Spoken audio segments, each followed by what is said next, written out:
All righty. Hello, everybody. Welcome. My name is Chloe Sutton. I'm the Vice President of Fitter and Faster. I'm going to be kind of moderating the session. Feel free to introduce yourself over in the chat. Let us know where you're from, what swim team you're on, maybe how old you are. And we're all ladies here, so that's pretty exciting. We've wanted to do an all-women webinar for a little while now, and this is going to be the perfect time to do it. So our agenda for today is I think we're all going to kind of introduce ourselves. I'm going to start with Kim, then myself, and then Marina. And then we'll jump into some topics that we think are kind of pertinent to what girls in swimming might need to know. And we'll wrap it up at the very end with some Q&A, but feel free to throw up any questions or comments you might have in the chat. However, if we do have anybody spamming or posting anything inappropriate, I will have to kick you out of the room. Nothing personal, just trying to keep to a really productive conversation over there. So I'm going to let Kim take over with kind of introducing herself. Thank you. Well, I'm very happy to be here. Thanks for having us. This is going to be a fun discussion to talk about things that we've experienced as girls within the sport.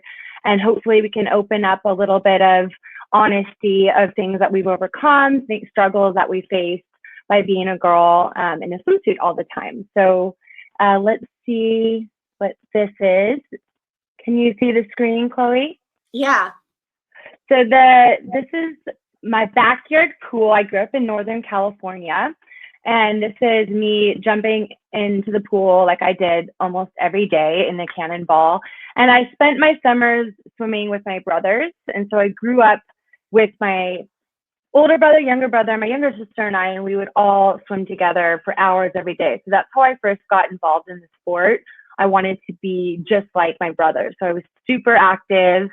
The next screen right here is when I was swimming with one of my best friends, Allison, and we were competitors and we would race the same events, but we were also able to maintain our friendship throughout our teenage years. So I think that's a really important theme to talk about today, is how to maintain friendships with your teammates, with your competitors in a healthy way. And that's me swimming backstroke when I was 8 years old without goggles. This was one of my relays when I was, I think, a freshman in high school. I believe we swam maybe a new record or something, but we were all really excited with our good swims. And those are just a couple slides of when I was younger that I wanted to share with you. So I'm really excited to be here with Marina and with Chloe, and I'll pass it on to Chloe. Yay, thank you, Kim. So yeah, my name is Chloe Sutton. I'm a two-time Olympic swimmer and the vice president at the Fitter and Faster Swim Tour. So this is my full-time job. I get to talk about swimming all day long. This photo here is of me on my very first swim team. So some of you might recognize I saw there was somebody from the Falcons here. So this is the Rocky Mountain Rapids in Colorado. And I was 6 years old at my very first swim team. I had a girl in my ballet class who wanted to join the swim team with me, but she was too shy to go by herself. She invited me to go with her.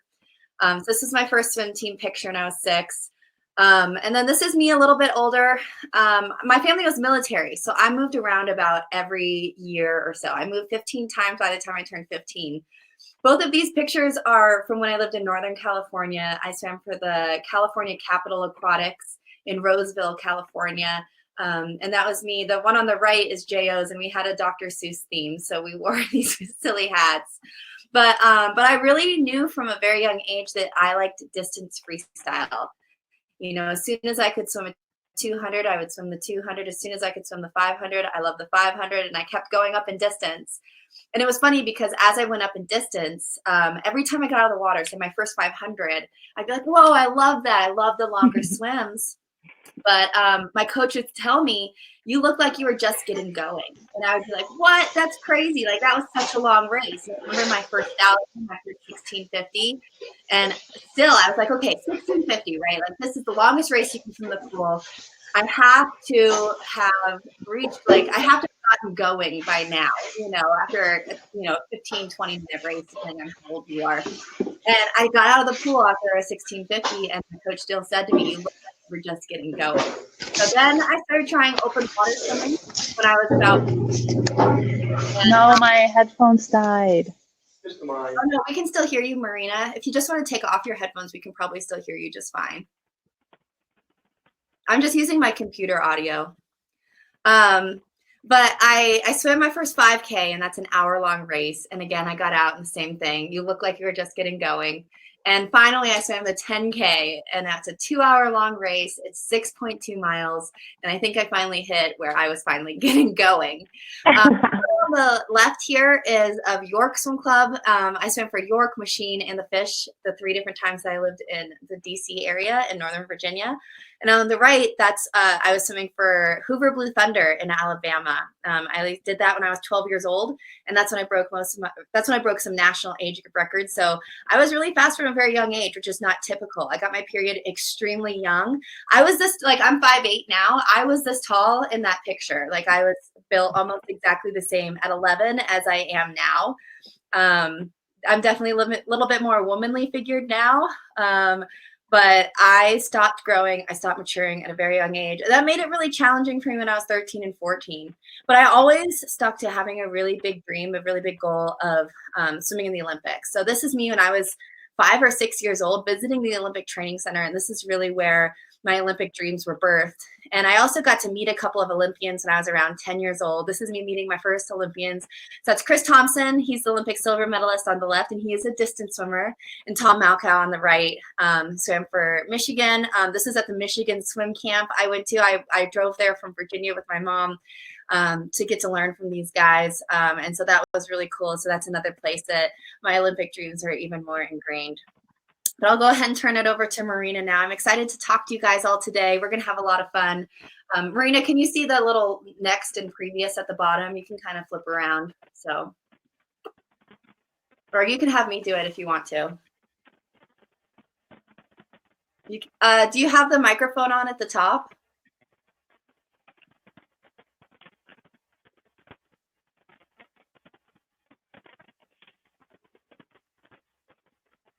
Kim, can you hear her?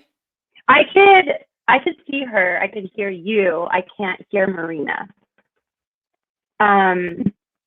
Marina, maybe we could text her. Also, Chloe, I put a question on the poll if you want to get. Oh yeah. With that while you were talking. Okay. Did it go?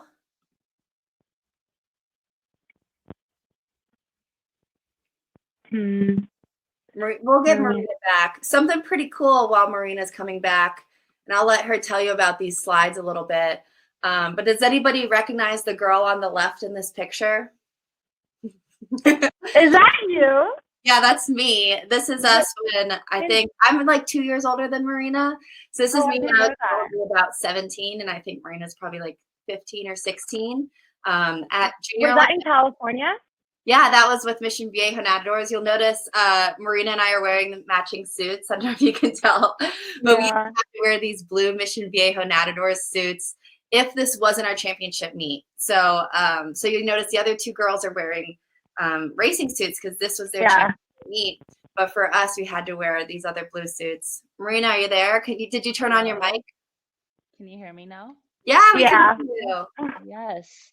I don't know what happened, but I turned off everything and then just never came back. That happens sometimes, and it's okay. So I'm glad we've got you here. So I was telling them how we knew each other. We swam together through high school from when I was about 15 until we retired. But I think Marina was like 13 or 14 when we met. So we've known each other a long time. I'm 28 now. How old are you, Marina? 26. Yeah. So I didn't know you guys knew each other growing up. That's so cool. Yeah, we swam in Mission Viejo together, which is funny because I'm such a distance swimmer and Marina is not. Marina is definitely a sprinter, and it blows my mind how fast she can go in her dolphin kicks and everything. So yeah, I'm excited to see those videos that you guys have planned. Okay, Marina, jump into your introduction. Okay, hey, I'm Marina Spadoni. Like Chloe mentioned, I grew up in Southern California, and I grew up on a distance team, but I actually in high school specialized in backstroke and about the 200 back. So I was kind of like a mid-distance swimmer up until I got to college, and then I switched over to sprint freestyle. I got into swimming just because I grew up in California and my mom wanted me to have some like water safety. I was actually a figure skater before that, and I did figure skating until I was about 13. And my coach was like, okay, you have to choose one. I think that's pretty common around the age of 13. You kind of start to specialize in a sport. So I chose swimming because I hated being cold and figure skating. I hated waking up early. And then, I don't know, swimming was probably the wrong sport to choose if I hated being cold. But yeah, so I went to Arizona State University. I graduated in 2016, and I decided to retire in 2016 and became an English teacher. I taught high school English and English as a second language. I worked with a lot of refugees and immigrants, and I taught English as a second language. My whole class spoke different languages. It was crazy. And then after a year of teaching, I got into Fitter and Faster and started teaching clinics, started to fall in love with swimming again, and kind of started swimming competitively again through Fitter and Faster. And now I am qualified in the 50 and 100 freestyle for Olympic trials in 2021 now. So the journey goes on, and I'm excited to just kind of talk with you guys and hang out. So yeah. Awesome. Did you guys add anything else that I missed? I kind of missed all of your intros. Here's super cute little baby Marina. Oh, I didn't click through. Yep. I thought you had to click through. Yeah. And then here's Marina. I'm about 13. Here, 13. Yeah, 13. That nice one-piece tan. Looking good. SoCal swimming. Yeah. While you were reconnecting, I was telling them about this picture. Yep. I think it's at Belmont. It doesn't exist anymore. They tore it down, yeah, right? I loved that pool. Yeah. Are they rebuilding it? That's what I heard. I'm not sure if that's true. Yeah. Yeah. I haven't been back there in a while. So I know. Yep. So good times. Yeah. From Fun Club team.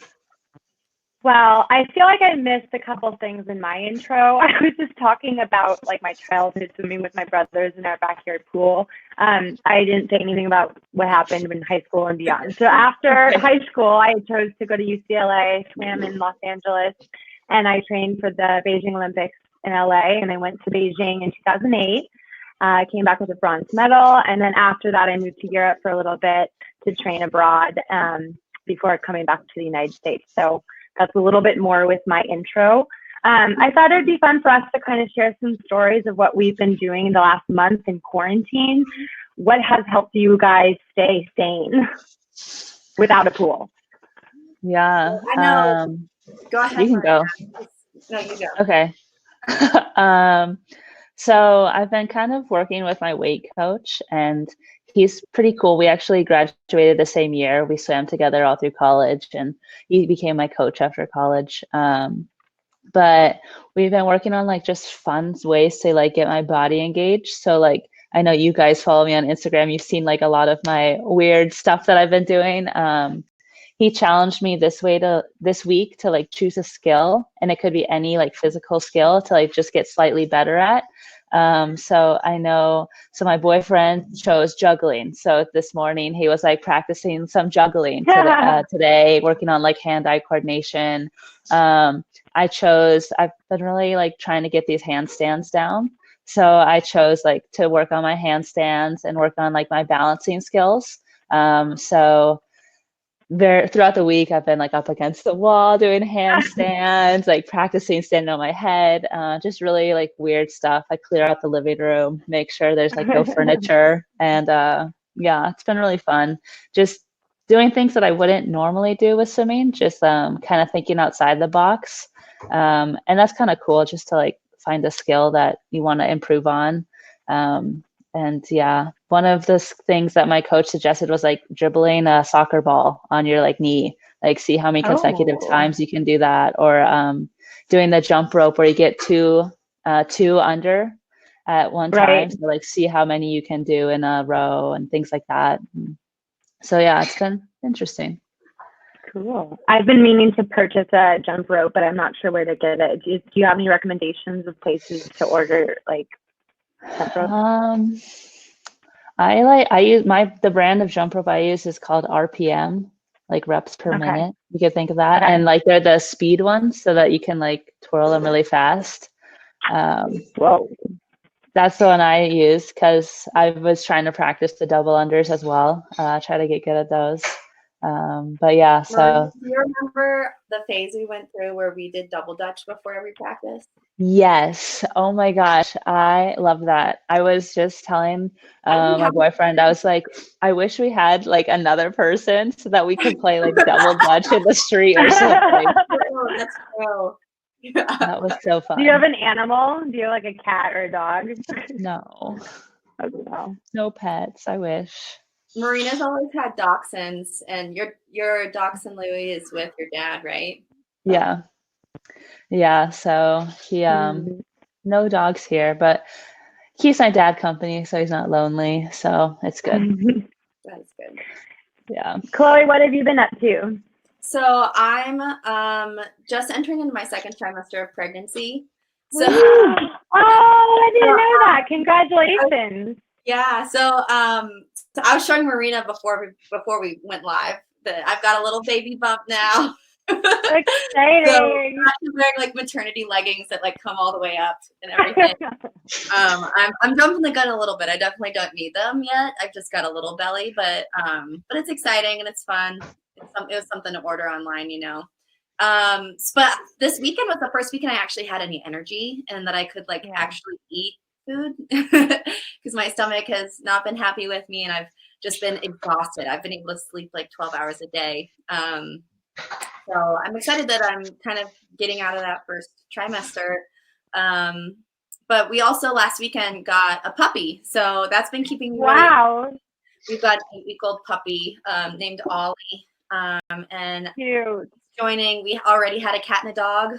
My dog Teddy that I had before my husband and I got married. So now Teddy's our dog, and now we've also got Ollie. So that's been keeping us very busy. And then my husband and I do a lot of carpentry projects. So I've been helping him out a little bit with that as energy kind of allows. We're building in our bedroom right now, so that's kind of fun. But yeah, definitely. I'm probably the most entertained by following Marina's social media and seeing her what crazy acrobatic stunt she's doing. So right. Yeah, because I can't do I used to do all the arm balances and stuff with yoga, but now I can't. But that's okay. Baking I still do. Awesome. Baking I can still handle. That's good for pregnancy. So yeah, that's so exciting. Congratulations. Yeah, thank you. Well, I've been kind of exploring ways to stay positive because certain days it kind of goes through waves where I'm feeling really scared or I'm feeling uncertain about what's going to happen with the quarantine. But other days are better than some. So it's kind of like a wave of emotion. The days that I have struggled with, I try to create more gratitude lists. So I try to write like 3 to 5 things that I'm grateful for. And it could be super basic, like sparkling water or like my favorite lotion, or it could be my relationships with my friends and my family. So I've really been trying to stick to that every day to kind of tune into how I'm feeling. Besides the mental aspect, I've been trying to stay physical by doing yoga. And then I've been challenging myself to do these like yoga plank holds for 5 minutes straight. So I won't hold it in one position, but I'll go to like side planks, like on my forearms. But I want to try to get up to like 10 minutes of doing that. And like by the very end, my whole body's like shaking. So that's keeping me entertained. And then I always try to do like face masks. So I've been really into taking care of my skin. So I've been doing like face masks every couple of days just to do a little like pampering. Yeah. I've been really into baths with like Epsom salt. Yeah. And just like light some candles, especially when I'm feeling like, I feel like I've been kind of like up and down. Like some days I'm like, got it, it's fine. And then other days I'm like, oh my gosh. Like when I called you guys the other day, I was like having one of those days. But then I took a bath and I was okay. I felt a little better. So real quick, this is going to be the last warning. If you're posting like your social media accounts on the chat, I will ban you from the room. That's really inappropriate to do right now. And that's dangerous. We don't want a bunch of random strangers knowing your social media accounts. So please don't post that. I see anybody doing it, I'll ban you from the room. You'll just not be able to get back in here, but you'll be able to do future webinars. If you're also posting anything that's really irrelevant or just spamming, remember, I'll ban you, and I'm so sorry, but we need to keep the chat clean because I do want this to be an interactive conversation between ladies. But a lot of people are asking, boy or girl, I don't know yet. I'll probably find out in a month or two. I don't really know when I find out, but whenever the doctor tells me. And I'm almost 13 weeks, so I'm just finishing up my second trimester. But yeah, no accounts. I'll ban you. And if you don't want to see the chat, if it's distracting for you, there's a little red button with 3 vertical dots on it. Just click that. Boom. Minimize. You won't see it anymore. Okay. Kim, jump into what you got. Oh, I was just going to say, should I do a little poll to say, do you think Chloe's baby is a boy or a girl? Ooh, fun. And then we'll see what people think. Yeah. Chloe, do you feel like it's one or the other? All my symptoms have been just kind of in the middle. Everything has been. Everyone thinks it's a girl. Look at the girl. Well, it's a girls' meeting, so. Yeah. Right now in the house I have a girl cat, so it's 2 girls, and then we've got 2 boy dogs and my husband, so it's 2 girls and 3 boys. So maybe we'll try to even out the score a little bit. Yeah, there you go. That's cool. Well, I think we should go into our next topic that we want to cover during our webinar, which is nutrition. So I think one of the questions a lot of the athletes that I work with, they ask, what should I be eating at a swim meet? And for me, the answer has always been like, well, you should be paying attention to your diet throughout the season. It's a lifestyle. It's not something you should change days before you compete. Do you guys want to explore and open up a little bit about your experiences with nutrition and what worked for you? Sure. I'll go ahead and go first with this. So I've kind of always struggled a little bit with finding that balance between getting enough that I could last through practice, but not overeating. And I come from a big family of football players. So, it's a difficult subject, but I know as an athlete and in a sport where drag is important, I didn't want to have to carry extra weight. And so it was always hard for me to find that balance where I was lean to race fast, but also getting enough to train hard. I know that was always a challenge for me. And really, I just had to look at the way I fueled my body very objectively without emotion, looking at everything I put in my body very intentionally and as the purpose of this is going to help me to swim faster, right? Not just I'm going to eat this because it's yummy. And that was really difficult. Obviously, I was never perfect with that. I had cheat days and I'd have chocolate every once in a while. I love chocolate. But I just had to really look at my nutrition, like I said, very objectively with what is the proper fuel to put in my body? How am I going to make sure that I have enough fuel in my body? But also, how am I going to make sure that my physique and my build is proper for what my goals are? And if I didn't have the goals of being in the Olympics, then I'd just feel beautiful no matter what. But the truth of the matter is that you've got to be smart about what you're doing with your body and how you're shaping it. And you work out in order to tone and strengthen certain areas, and we eat in order to fuel our bodies properly. But also, we want to make sure we're not getting too much. So, like I said, that was always a challenge for me. It's a very sensitive subject. It's very difficult to figure out that right balance. But it's something that if you're working towards it, you'll be doing just fine. Yeah. I can go. Well, growing up, I got really lucky. Both my parents were really good cooks. My dad was a chef for a little bit, and my mom has phenomenal baking skills. So I didn't really have to think too hard about what I was eating. But I see now as I grew up a certain way with very home cooked meals. Everything was, it took a long time to prepare everything. So it was fresh ingredients always. We didn't have anything packaged really in the house.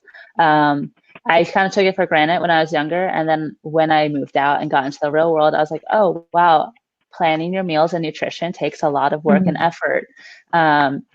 So I try to keep it as simple as possible. Like Chloe says, you're fueling your body. And I think one of our coaches at Mission said, if you put crappy fuel into a car, if you're going to get crappy performance out of it. And the same thing with your body. If you put bad fuel in your body, you're not going to get great performance out of it. So it's kind of like that. I try to keep it as simple as possible. And then, like, I think you were talking about race day nutrition. I'm definitely a nervous racer. I try to keep it the same every single time I race. I really like it super simple, PB&J sandwich. I try not to like really like confuse my body with like, oh, I've never had chicken Alfredo before, I'm gonna have this before I race. No, I just keep it the same, keep it super simple. Lots of fruit, lots of things that are easy to digest, not a lot of dairy, because that's hard for me. Yeah, I kind of like to race a little. I race a 50 and 100, so my races are way shorter than Chloe's, so I don't have to like really worry about this long sustained fuel. I just kind of need that quick burst of high intensity energy. So I kind of like to race a little bit hungry. So like I'm not starving, but it's not like I ate 10 minutes ago or half an hour ago. I like to have like almost an hour and a half to 2 hours between my last meal and the time I race, but constantly hydrating throughout the whole time. Yeah. I think it's really interesting. I was just doing some polls during when you guys were talking about have you ever kept a food journal? And it was surprising how many people said no. And then the next question I said was, do your nerves affect the way your appetite is on race day? A lot of you said yes. And so I do think it's an interesting thing. It helped me a lot when I was younger and I was able to work with a nutritionist. And I started a food journal for the first time when I was like 19. And I was really shocked at what I learned from it. I realized that I wasn't eating at the right times. And so I think timing is really important, kind of what you were saying, Marina, about like preparing for your meals and kind of having that awareness. For me, the biggest thing that changed in my diet was making sure that I had a small snack after practice. You know, after like a really hard afternoon workout before dinner, like we still had a couple hours, like we'd finish workout at 5 p.m., maybe 4:35, but at dinner time wasn't until 7. So making sure that I was getting a snack on my way before I went home to prepare dinner, so I wasn't starving and then overeating and then having a stomach cramp. And so keeping the food journal and writing the time that you're eating, what you're drinking, how much you're snacking. I have such a sweet tooth. And so when I was a teenager, I was always eating candy. Like I would go to the movie theaters and get like Junior Mints and Sour Patch Kids and popcorn and just like go to town. Like it was like definitely my cheat day. But I wasn't really aware of all that until I did my food journal. And so when I talked to my nutritionist, we were kind of fine tuning it, saying, okay, substitute some more vegetables here or fruits. Like I chose frozen grapes instead of Sour Patch Kids because they were sour, they were frozen, they were a healthier option that gave me the same satisfaction. So I think it's important to substitute healthier versions, to figure out when you're eating and to make sure that you're always hydrated. And that definitely helped me stay on the right path for my diet. That's a great point. Noticing trends like, when you're snacking, when and how much you're eating can help you make better choices. I really like that idea of food journaling. I have definitely done that quite a bit throughout my life. There are a lot of really cool apps you can use to do that, where it can track even like the nutritional content of everything that you're eating, so you can make sure you're getting enough protein. You can check your sugar levels. I know for me, I would eat something I'd consider healthy. Like today I've had like, I think 10 oranges and I'm like, oh, oranges are healthy. But then you actually look at how much sugar is in it. Like, oranges are healthy. Too much is not a good thing. So I think that's really smart to food journal or document what you're eating just to notice trends. And then also like, maybe you have a really, really good practice and you can be like, ooh, what did I eat today? Maybe I should have this before a race. Or maybe you do have a really good swim meet and you'll be like, okay, what was my routine? What did I eat? And you can go back to your food journal, look at what you ate through the swim meet and try to replicate that again, or figure out what was the thing that really worked well during that swim meet. Exactly. I think that's a really, really good idea. Yeah. I think I saw someone say in the chat that it's really hard not to snack right now. And I think a lot of it is just boredom snacking. and which I struggle with a lot. I just love to like mindlessly eat. So like one thing that like I've come like I do really good at it sometimes, and then sometimes I'm not so great at it. But if you're eating like chips or like I don't know some sort of snack, pour it in a bowl. So like that's the amount that you get. You're not just like mindlessly eating out of the bag. If you're gonna snack like and you're gonna watch the TV at the same time, a lot of it is like just like your brain isn't focused on what you're eating. So like it's not like a body mind connection. So you're gonna eat more if you're sitting in front of the TV. So if you're gonna snack in front of the TV, like portion out what you're gonna snack instead of having the whole bag of chips or the whole bag of Sour Patch right next to you. Be like, okay, well I have this little bowl of Sour Patch. And so like that's the portion control, and you can't snack anymore. Don't get up and go to get more, control your snacks. A lot of it isn't because we're hungry. It's just like out of boredom in this time, which is really hard to kind of control that right now. But maybe like said one thing that my sister told me was if she like has this like really intense craving, she's like, I need chocolate right now. She'll set a timer for like 10 minutes and like wait for that 10-minute timer to go off and then be like, do I still want chocolate in 10 minutes? Okay, I'm going to treat myself.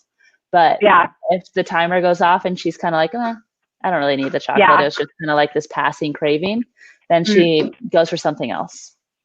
So that's another a really good thing trick. to add. Another thing to add to that is sometimes when you think you're hungry, you're actually dehydrated. You're thirsty. Oh, yeah. So go get a cup of water, maybe put some lemon in it, and that's going to help you curb the hunger, and it's also going to help your digestion. That's something that I try to pay attention to. I forget a lot, and I've also been snacking too much. So that's why I took out those frozen grapes the other day, because I'm like, if I'm going to be snacking, and they're so cold that you're going to get like brain freeze if you eat too many frozen grapes. So I'll just like eat like half a grape. I'm like, perfect. This is managing my snacking. Yeah. But I mean, I think it's also really important to understand while the three of us, we're elite level swimmers and worked really hard at our nutrition. It's not like we ate absolutely perfect every day. It's not like we tried to make healthy choices every day either. We always, and I hope I can speak for you guys, and correct me if I'm wrong, but we'd have cheat days every once in a while. It's okay to have candy on Easter. It's okay to have a little bit of cake on your birthday. Or I know for me, we'd have like Friday night ice cream night.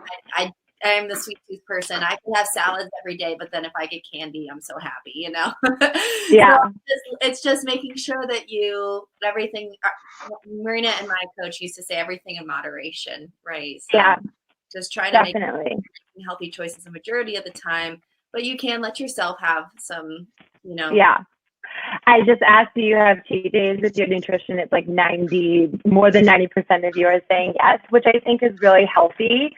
I do think, especially as elite athletes or athletes in general, where a lot of us are type A, we're paying attention to all the details as swimmers. So it's a really easy area to kind of get too extreme with your diet and to pay attention to it a little bit too much. And that is also just as dangerous as eating the wrong things. And so I think allowing yourself cheat days, making sure that you're enjoying your meals, that you're not worrying that you're eating the wrong things, that takes away the fun and the ritual of sitting around a table with your loved ones and sharing a meal. So I do think it is a sensitive subject for a lot of women, especially when you're in a swimsuit. So I think it's important for the younger girls that are listening to know that it's okay to eat chocolate and candy sometimes and to not eat perfect. Just to try to, like what you said, Chloe, to like be moderate and to eat what you want, but pay attention to what time you're eating, explore food journals, and to just be gentle with yourself, especially during the quarantine. Yeah, definitely. And we do have people asking about how do you food journal and really pay attention to your nutrition without forming those like negative thoughts or getting into those negative thought patterns. And I think it's just really important to not judge yourself, to be like, I always, like Marina and I are really close, or we talk a lot too. I love Kim too, but Marina and I have known each other for so long. Actually, Kim, we've known each other forever too. We've known each other since 2008. Well, swim world.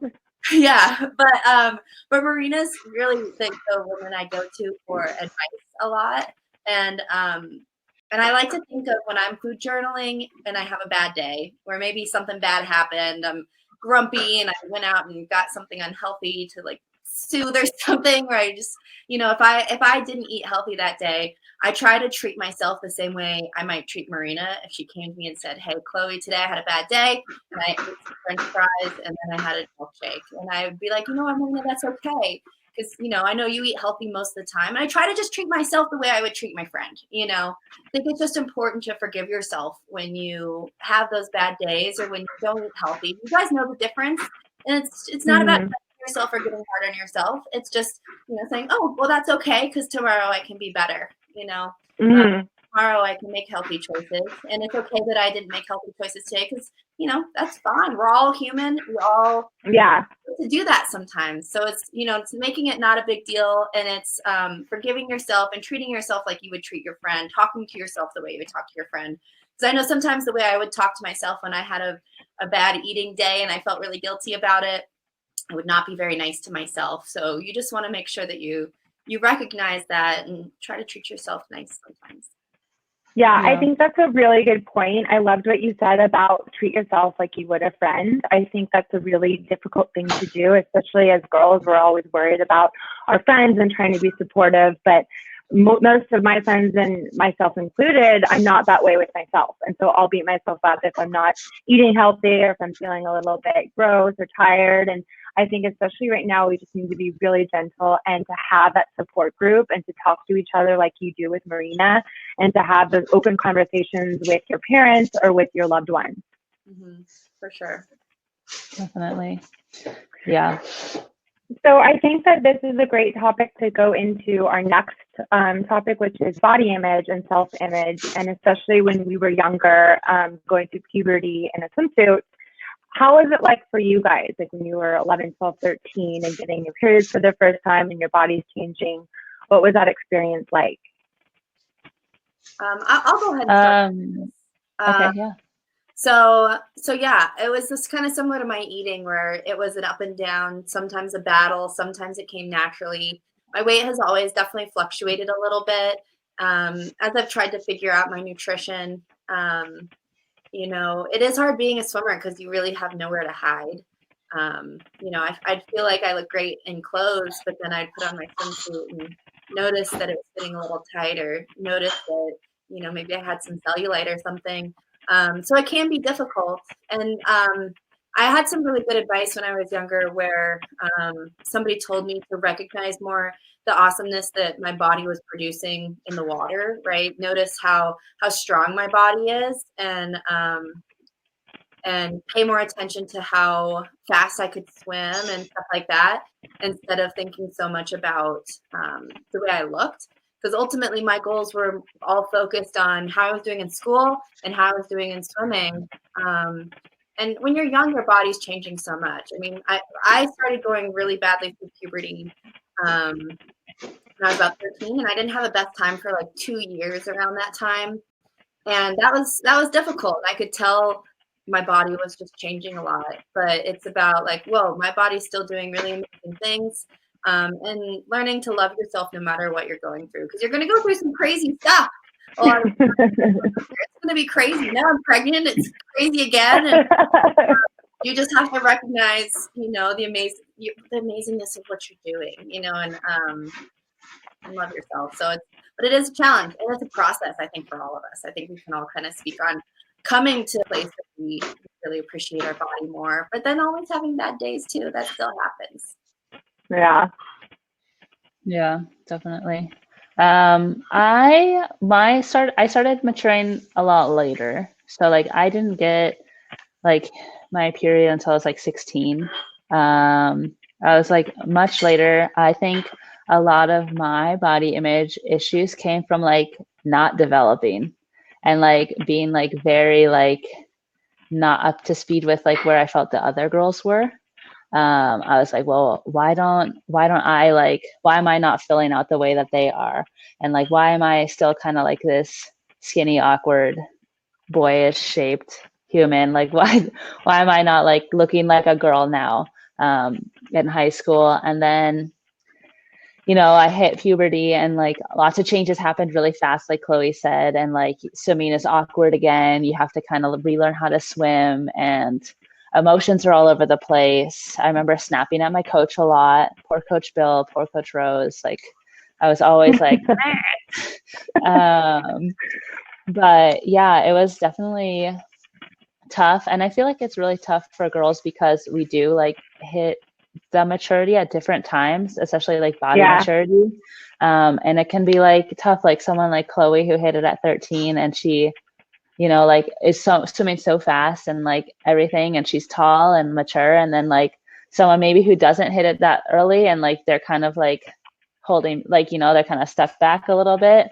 And then she goes like someone goes through their awkward phase before you, and then you have to like catch up a little bit. It's just tough all around. But I really struggled with like the body image of my legs, actually, just because they were like very like muscular legs. And now I love them. Like I get compliments and like I think my legs are awesome. But when I was younger, I was like, well, why don't I fit into this jean size? Why are all the girls in like high school like they're so skinny and like petite and cute, and like I want to be petite and cute, but you know I have these big broad swimmer shoulders, and prom dress shopping isn't that fun, and like you know you kind of like go through all these emotions. And then like I think my switch happened with the same thing Chloe was saying, was like I kind of started focusing less on what my body looked like and what my body could do. And like I was like, oh, actually this is pretty cool. Like I have really awesome underwater kicks. I'm a really great kicker.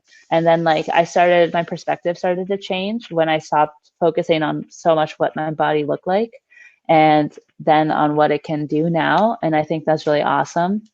And I think like one thing like after swimming that I've kind of discovered is like, as an adult, social media is so interesting because like, I think there's some like hard parts about it where like there's a lot of comparison aspects.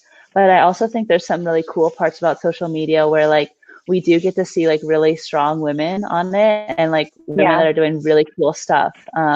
Things that like I feel like we didn't have access to. Like for me, like I thought like the ideal woman was like the model and the magazines and things like that. That was kind of all we had to look at. And now with social media, we have all these really cool, amazing like super women type people who are doing crazy things that we have like all this access to. So I think it's pretty cool. If social media is done right, we can have like a lot of these women that we can admire instead of envy, which is really cool. Yeah, definitely. I think, you know, especially when I was younger, I'm older than you guys, I'm 36. When I was a teenager, I remember thinking the same thing as you, Marina, like the perfect image is a skinny model with like no muscles. And so when I was like getting faster in the pool and like swimming all the time and my shoulders and my arms are bigger than some of my friends, I was super self-conscious about my arms. And that took a really long time to embrace. And now I realize my arms literally carried me around the world. Like I swam because I had strong arms, and strength is beautiful. But I do think it takes a while to kind of embrace those like imperfections of what you think is wrong with your body, especially when you're younger and feeling a little more vulnerable and your body's changing and you're feeling different in the water. I think when we're talking about getting our periods, I was 13. And I just remember being really, really moody. I was so like emotional, especially before competition. So I'd always get like excited, nervous for the competition. But then if I got my period, like I got my period the day before junior nationals. And I remember sobbing. I was so upset that I got my period before this big meet. And I was hugging my mom crying because I just felt like it was so unfair. I remember just being like so upset that the guys on the team didn't have to deal with this. And I was feeling crampy and tired and slow and like bloated in my swimsuit. And just like the last thing I wanted to do was put on a super tight racing suit, you know, and be in that racing suit all day when I was like about to throw up because I had such bad cramps. And so I think that, you know, for me at the time, I wasn't able to really talk about it so much with maybe my best friend, but I didn't really talk so much about it with the people on the team. And I think it's important for younger swimmers to be able to talk about it because it's so natural and it's healthy, and to feel supported if they aren't feeling their best. You know, it's normal to be bloated and it's normal to have emotions that aren't the same when you're not on your period. But yeah, I just wanted to kind of open up that discussion with you guys to share with the younger girls that it's okay. Yeah. period is the most normal thing, and it's a shame that a lot of us do get really embarrassed by it. I mean, it's understandable, but you know, and it can be tough. I mean, I see a lot of questions of people like, what do you do if you get your period when you're swimming, and how do you deal with that at a swim meet or at practice? And we know we've been there obviously for a very long time, and we get it. Yeah. So for me, starting to lead swim camps and leading a swim camp while being on my period was like the scariest thing. Because you'd be like, especially like a starts camp, you'd be like bending down, teaching starts. All these people like circled around you, like filming it, like underneath you. And I'm like, I'm just gonna pray to God that I don't have a string sticking out, or I don't have on my leg. But you just have to know that literally every girl, like maybe there's a few people out there who might not have their period, but they get it still. I mean, even boys have moms. A lot of boys have sisters, you know. Everybody's going to understand, and nobody's going to judge you harshly if you have an oops at a swim meet or it's not a big deal. I mean, I think I remember Marina and I, one of our teammates when we were really young, got her period and left a trail to the bathroom, and the boys had no idea. They had no idea. They were like weird, you know, but they didn't know what was going on. Nobody thinks anything of it, you know? So, I know some people have religious beliefs or other beliefs that make tampons something that's a little controversial, but really, if you're going to swim, you either have to wear a tampon or figure something else out. Pads aren't going to work trying to swim in your swimsuit. That's just not going to work. So you just get comfortable with it. Know that it's a completely normal thing, and cramps and moodiness and bloating and all of that is a normal part of it. And I remember I used to always try to think, well, if I'm focused on how my stomach hurts, then maybe I won't focus on how my arms and legs hurt as much. So I'll go harder in my race. Try to do little mental tricks on yourself to trick yourself into thinking that it's going to be a good thing. Sometimes help. But you guys, it's just the most natural. Now that I'm pregnant, I'm like, thank goodness I had extremely regular periods my whole life. I mean, I wanted to be pregnant so bad, and we started trying, and I'm like, thank goodness I had regular periods my whole life. Thank goodness my body is working exactly the way it's supposed to. And now I get to do something that's the miracle of growing a baby inside of me. You know, that's really why you have a period. So be thankful for that. You know, we're women, we get to have that gift, and we get to have that incredible experience. So you so choose. Not everybody wants to, but it's, if you want to, then that's a really special thing. So do you guys have anything else about it? I think another positive thing about having it is like when you're with your teammates. Like I went to UCLA, and it was girls only, women only, and so there was like 25 to 30 women. So it was like someone had their period, like the whole team had their period. So it was just really funny in the way that you kind of bond and understand each other, especially if you're at a swim meet. You know, like if you guys are going into a competition, like the importance of friendships, especially on a swim team as a girl, I think it's really important. And it's the next topic is, how do you balance your friendships with your teammates if they swim the same events or if you're competing with them? I think there's a natural competitive drive that we all have because of our experience in the sport. But I have seen and I've known people that, you know, it gets a little bit tricky. Like if you're competing with like one of your best friends and you're trying to beat them, but you're also trying to support them. Do you guys have any experiences that you want to share with that? Well, first, hold on with the period thing. I just like have a question for you guys. If you were on your period and like you got your period, would you skip swim practice because you got your period? Is having your period a good excuse to skip swim practice? I got kicked out of swim practice once because I was having such bad cramps that I was like swimming so slow. Like I was doing like that's pace 50s, and I was like missing my pace by like seconds in a 50. So one of my coaches was like, "What is wrong with you?" And I was in such a bad mood that I was like, "I'm on my period," and I was like screaming, and he was just like, "Maybe you should just get out and go rest." And so I did get kicked out, and it was I had done like half the workout, but no, I would go to practice, but if I wasn't feeling great. Uh-oh. Oh no. We lost Kim. She's gone. Welcome back. But yeah, so I would say if you want to compete at an elite level, you kind of just have to push through the pain, especially like, because if you get your period on race day, you still have to race. Like, you're not going to scratch the race. Oh, hello. We lost You're not going to scratch the event because you're on your period. So it's kind of good to train through it. Even like, and I think like establishing a good relationship with your coach is probably a good idea, and just be like really open communication wise. I saw some people are like, oh, I have a boy coach. Like Chloe said before, most boys have mothers.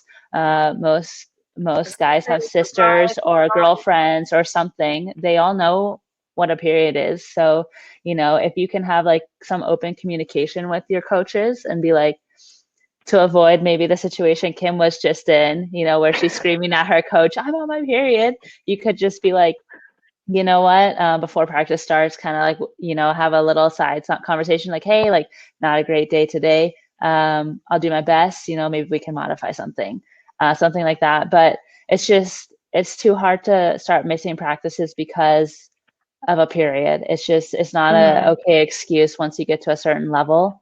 And actually exercising while you're on your period is a great way to reduce pain. Even if it's just like very moderate exercise, like just kind of floating around the pool is awesome. Maybe going for a walk or like a little run, great way to reduce cramps and things like that. So if you really struggle with cramps, try swimming. It actually helps a lot. I found that like from the time in 16 after I retired from swimming to like 19 where I wasn't swimming at all, like my periods were really bad because I really wasn't exercising. And then I got back into the pool, started training more again, and I saw that my periods like really lessened in strength, and they lessened in days as well. So it's really kind of interesting how the body works that way. But yeah. Sorry, next So subject. I think, Go ahead. Oh, I was going to say, since we're running out of time, the next subject is the friendships, and how do you balance that healthy competitive spirit when you're supporting each other but also racing each other, and especially if you swim the same event. If you guys want to go a little bit over, if people need to drop off at an hour, we can, but we can go a little bit over if we need to, Kim. It's okay as long as you don't mind. Marina doesn't mind. No, I don't mind. But if you guys need to go in an hour, you can go. This replay will be available afterwards. You'll get a link sent out with the replay video on it. So if you have to drop out, you can just go back in, fast forward to an hour, and you'll be able to finish up the talk. But yeah, Kim, the friendships. Yeah, I did struggle with that a little bit. I'm very competitive. And I don't like that aspect of my personality sometimes. I wish I wasn't so competitive, but I did have trouble trusting girls that I was racing against. I did have a few really negative situations early on in my life when I was like 11 and 12 with girls being really, really mean to me. I think being military added to that too, where I was never living anywhere longer than a year. And so it was really hard to always be the new kid on the team and having to like work really hard to earn the trust of some of your teammates and then just leaving again and starting over. So Marina and I, while we swam together and we were friends growing up, I mean, we've gotten much closer in the last year or two than we ever did when we were swimming in lanes next to each other. And it can be a challenge. I mean, like I said, it was a challenge for me, but you know, I also think that it's not a bad thing to focus on what your goals are at the time. Find friends in areas that feel very safe, and you always have the chance to reconnect friendships, or you get to choose who your friends are. So it's not, you know, I guess I'm trying to say that just because they're your teammates doesn't mean they have to be your best friends too. It's really fun when they are. And I think it is a good thing when they are, because it's a place where you're going to spend a good majority of your life. But I always felt a lot of pressure to be best friends with my teammates and to hang out with them outside of swimming. And I think it's also okay to, you know, have friends at school or friends at church or friends in a different activity you do, and let your teammates be your teammates also. So it's all about finding that place where you feel safe and letting friendships happen somewhat organically if they're going to happen. And like I said, Marina and I have become really close in the last year or two. Whereas when we were teammates, we were friendly, but I wouldn't say we'd like hang out that much outside of the pool. Right. Yeah. Yeah, I think being friends with competitors has gotten much easier as an adult competing. And I wish I had kind of like learned this earlier, especially in a sport like this. It's so individual. And like it really doesn't matter what the girl next to you is doing. Like I can be happy for someone who goes at an Olympic A cut and I add some time because, you know, it's really at the end of the day, you're competing against yourself. Like when it really gets down to it, you're your biggest competitor. And if Kim goes a best time, that doesn't take anything away from my achievements. Or if Chloe gets a gold medal, that doesn't take anything away from my achievements and vice versa. So I think like understanding that no matter what, like even if like they're doing really well and you're not, or you're doing really well and they're not, there's no reason why you can't support each other. And one thing I like, there's this like quote that's like, when you light someone else's fire, it doesn't dim your own fire. It just kind of spreads that light a little bit. And I think that's something that we can all work on a little bit more as girls and as women, like just supporting each other and knowing that just because you support someone or someone else is successful doesn't mean that you're any less successful. And it is hard to be friends with competitors. Like it is, because like everyone wants to win. Everyone wants to be successful in this sport, and there can only be one winner. But I think a lot of it is like, I have learned that like we can help each other become the best swimmer. So like Kim has super strong arms and I have super strong legs. Maybe we can get together and talk about, Kim, how can you help me with my pull a little bit? And if I can help you with your kick a little bit. And like we can kind of exchange ideas and make each other better, instead of kind of being like, well, I'm not going to talk to her because, you know, like if I make her better, then like maybe she'll beat me. When really you should look at it as like, maybe we can both make each other better and elevate each other to the next level. And I think that's like what I have learned now. And I wish I had known a little more when I was younger, that there's really no reason for me to have enemies with these girls. We should be helping each other and really learning from each other, because everyone has like a different perspective. Yeah, I think that's really important what you were saying earlier about not comparing yourself to the other girls. I think for me, that was something I struggled with a lot in high school and at the beginning of college, was comparing myself to what the other girls had accomplished in their top competition. So I was like, well, I've never made the final of nationals. Why would I make a final of nationals if I've never made it? And I didn't realize at the time that, you know, before you make the final at nationals, you haven't done that yet. So it took me some exploring of why, you know, with my coach, we sat down and she was like, kind of throwing that in my face, like, well, you can't, you know, what you're doing is you're comparing yourself to other girls, and that's not helping you at all. That's not doing anything. And so once I started talking to her about strategies to work on my own race, I was able to be inspired by the girls that were faster than me, and to become friends with them and to learn from them and to talk to them. But I wasn't, like what you said, I wasn't taking it personal if they went at best time. I was like, wow, I want to go at best time. And so that kind of allowed me to open up and to talk to the girls and to become friends with a lot of my competitors, and to figure out what they're doing in training, what drills they're doing, and to share ideas and support each other. So I think that's really important. If you're supporting your competitor, you're also helping yourself grow and be a better athlete. Yeah. You asked a really good question. If you guys want to answer it real quick. There's a girl on my team. I guess the question's really, how do you deal with maybe not so nice girls or boys on your team? How do you deal with those difficult teammates? Well, yeah, I think that's a really great question. No matter what team you're on, no matter what level you're on, if you're summer league swimming, year-round swimming, college swimming, high school swimming, or a pro athlete, I think there's always going to be people who are haters. I mean, they're going to be talking negatively about you. It's something that I think maybe we all have. But when I was a teenager, I had a lot of people talk about me behind my back. And I heard it through the grapevine. You know, people would tell me things that they heard, and it was super hurtful. It was really painful, especially as a vulnerable teenage girl, that people were talking behind my back. And so I talked a lot to my mom about this topic. And a lot of this is, you know, now I see it differently because I'm 36, but that has more of a reflection of them.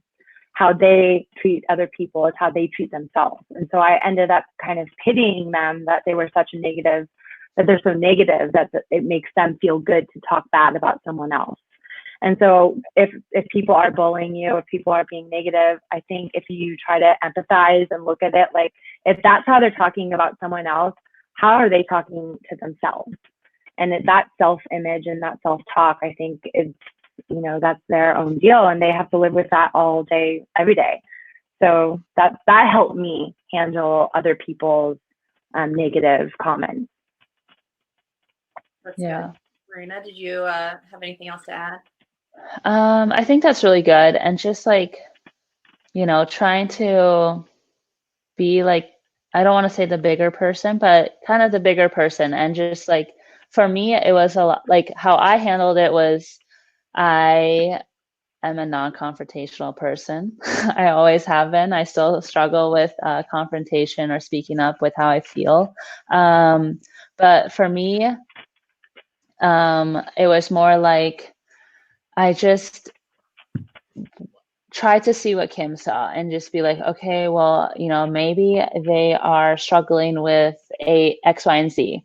Or, you know, this is not a reflection of me, it's a reflection of them. Like, if they're treating someone so poorly, that doesn't have anything to do with me. That's more of like how they are as a person. And I feel like a lot of bullying comes from insecurity. Yeah. So yeah, just stuff like that. You know, you just have to like remember it's usually not about you. It really isn't. So yeah. That's a good point. But just one more thing to add to that, what Marina was saying is, you know, I know it's hard to confront, but also it's important to have the coaches aware of this. I talk to a lot of kids, and sometimes the coaches have no idea what's going on in the locker rooms, or if there's some situations. And I think getting a coach involved, or an adult or a mentor, is important for kids to have a safe person to go to be like, this is making me feel uncomfortable, and to talk about it. Because bullying is, you know, cyberbullying, whether it's in person or online, I think that it's not helping anyone. And if we could create a culture where we can openly talk about it and, you know, point out what's going on within a team, that's going to change it. It's not going to change if it's not talked about. Yeah, I agree. So I think we should kind of start wrapping up a little bit, but I wanted to maybe take a few minutes to answer a few questions. So if you guys have questions, put them in the chat. We will do this again. So we'll give you, we'll make sure that you guys get that information. We'll do this again, but let's answer a couple of questions. I saw a really good one come through from Melissa Walker. She said, like, how do you deal with, now I've lost it, it's skipped forward, but she said, how do you deal with still training hard and competing when there's other crazy stuff going on in your life, like parent divorces, breakups, stuff like that, dealing with things that are much bigger and scarier than just going to swim practice every day. Do you guys have any experience with that kind of thing, or being able to still work hard and pursue your goals while, difficult things are going on? Yeah, I think for me, I was really lucky that I had access to a sports psychologist once I went to UCLA within our sports or student athlete program. So I was able to talk to a sports psychologist about a lot of that stuff. And I had a really great relationship with my college coach, I still do, Cindy Gallagher. And so with those two people, I was able to kind of figure out how to manage all those things that you were mentioning. But if you don't have a sports psychologist or a great relationship with your coach, you could talk to mentors, you could talk to friends or your parents, or find that person or a couple of people that you could open up to, because swimming is a hard sport and it's not easy. It's not easy all the time. And when it's tough, it's really tough. And I've wanted to quit so many times before, but I was able to get through that because I had such a supportive coach and such a supportive sports psychologist. Yeah. For me, swimming was kind of an escape. So I looked at it as like all this stuff is going on in my life, whatever it was, hard to deal with. But when I go to the pool, it really doesn't matter because there's no outside chatter. It's really just you in the water. So for me, I really use swimming as kind of like that therapy to get away from the problems and like really just focus on what my body felt like, what the water felt like, things like that. And for me, swimming actually got better in my hardest times because I was focusing all that mental energy and emotional energy into the pool. But yeah, I don't know about you guys. Yeah. What about you, Chloe? I was very fortunate that I didn't have too much happen in my life outside of swimming that detracted from my goals. My whole attitude through most of my swimming was, well, there's a lot that you can't control. So yeah, I guess I was just very lucky in that way. But yeah, swimming was always like an escape. It was always the thing that I really did have control over was going to practice and putting forth the effort. And so just trying to focus on that. I know a lot of my friends, a lot of other fitter and faster clinicians that answer this question say the same thing. They'd really take out their frustration or their anger or their sadness on getting in the pool and working hard and pushing themselves and being able to have a moment where they felt proud of themselves, even if other, really difficult things were going on. So I think that was the same for me. But like I said, I was pretty fortunate that I didn't have any, I didn't date until after I was done swimming. My first boyfriend I got when I retired from swimming. I didn't really have too close of friends. I had a lot of people that I was friendly with. I had a lot of mentors that I really looked up to, older people, usually like parents that I'd like to go and sit and talk to and get advice from. But I was really too busy to really put too much time and effort into relationships or social things until I was done swimming. And then I was able to date around for a while, meet my husband. Now I've got a big group of friends. I've got a great, like prayer group at church that I see every week. And I just always figured there would be time for it when it was important to me. And so that's how I've really approached it. But I think I'm very introverted, so that made it easy for me. Yeah. Yeah, we had a lot of people asking how do you deal with relationships, boyfriends, breakups, balancing relationships with swimming and school going on. And so I wanted to kind of touch on my unique situation where being military, I think also made me really able to just really enjoy being with myself. I didn't really always need to have a bunch of people around me. And I was so focused on my goals in swimming. I didn't attend high school. I graduated from high school online and I graduated from college online. So I really enjoy just being with myself. And I feel like that's kind of the first step to really good relationships too. So like I said, I didn't date until I was done swimming or anything like that. Okay. Yeah, I think like that question's a big one, a big topic. I would love to do more girls only webinars to kind of explore those topics that you mentioned. I think it's tough. I mean, from my experience, it's been good, it's been hard, it's been fun, it's been not fun. And I think the emotional experience from that definitely affects performance. Yeah. So it's something I would like to talk about more in depth if we do another girls only. I think that's a good idea. Yeah. What do you think, Marina? Yeah, I think that's a great idea because there's a lot to dig into there on relationship sides and things like that. And there's a lot of other things that we can talk about. I see a lot of questions from Taylor about college swimming and things like that. And maybe we could do like a older girls session where we talk about relationships, college swimming, things like that. Yeah. Yeah, definitely. So we'll definitely get another one of these on the schedule soon. You guys stay tuned. Visit fitterandfaster.com/live. Go ahead and bookmark that page. Tend to update it. I'm the one that updates all the marketing materials, so I tend to update it on Fridays. I went ahead and put an offer out there, you guys. During this time, it's really important to be watching swimming. So we've got our Swim Videos on Demand app. You visit the website, you can sign up, and then you download the app and log in to watch swimming videos. Also, we're doing like 10 or 11 webinars this week. So make sure you guys check out that schedule at fitterandfaster.com/live to see what we've got going on. You can also, at least for me, and if you guys feel the same too, if you guys have further questions that you want to ask me specifically, feel free to contact me maybe on like Instagram, CSWIM, or you can just search Chloe Sutton. I'm married, so it's Chloe Sutton Mackey on Instagram. You guys want to give your shout outs if you'd like. Yeah, I'm my Instagram is Kim Swim. Simple. So you can follow me and ask me any questions from Instagram. Yeah. And then I don't know if it worked on your guys' chat. I just wrote out my Instagram handle on the sticky notes. Mine's a little weird.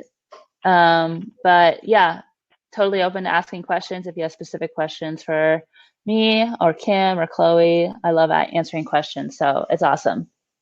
Yeah. Cool. So well, nice talking to you guys. You too. Being here. And I think instead of emailing, we'd all pretty much prefer you message us on a social media platform. Does anybody feel different about that? No, that's easier. Yeah, let's do Instagram. If you don't have it, ask your parents. Your parents probably have a way that they can message us.